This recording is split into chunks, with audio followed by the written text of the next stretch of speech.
মোদির হাতে বাংলাদেশকে ছেড়ে দিলেন ট্রাম্প। বললেন এ দেশ নিয়ে আর কোনো সিদ্ধান্ত নেবেন না তিনি। বাংলাদেশের চলমান পরিস্থিতি নিয়ে যুক্তরাষ্ট্র নেবে না কোনো সিদ্ধান্ত, বরং বিষয়টি ভারতের প্রধানমন্ত্রী নরেন্দ্র মোদির উপর ছেড়ে দিয়েছেন মার্কিন প্রেসিডেন্ট ডোনাল্ড ট্রাম্প।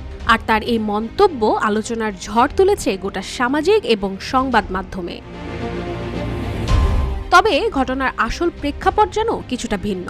জানা গেছে হোয়াইট হাউসে ট্রাম্পের সঙ্গে বৈঠকে বসেন মোদি, যেখানে ভারতীয় এক সাংবাদিক ট্রাম্পকে জিজ্ঞেস করেন, বাংলাদেশ ইস্যুতে আপনি কি কিছু বলতে চান? কারণ আমরা দেখেছি কিভাবে যুক্তরাষ্ট্রের ডিপ স্টেট বাইডেন প্রশাসনের সময় দেশটির শাসন পরিবর্তনে জড়িত ছিল, আর তারপর মোহাম্মদ ইউনুস জুনিয়র সোর্সের সাথেও দেখা করেন। সুতরাং বাংলাদেশ সম্পর্কে আপনার মতামত কি?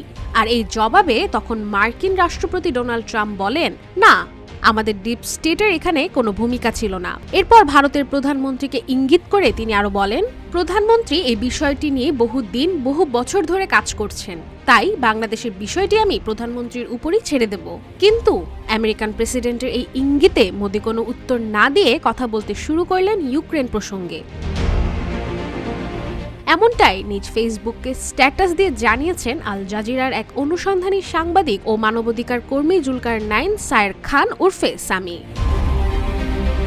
রাশিকা হোসেন, রূপালী বাংলাদেশ।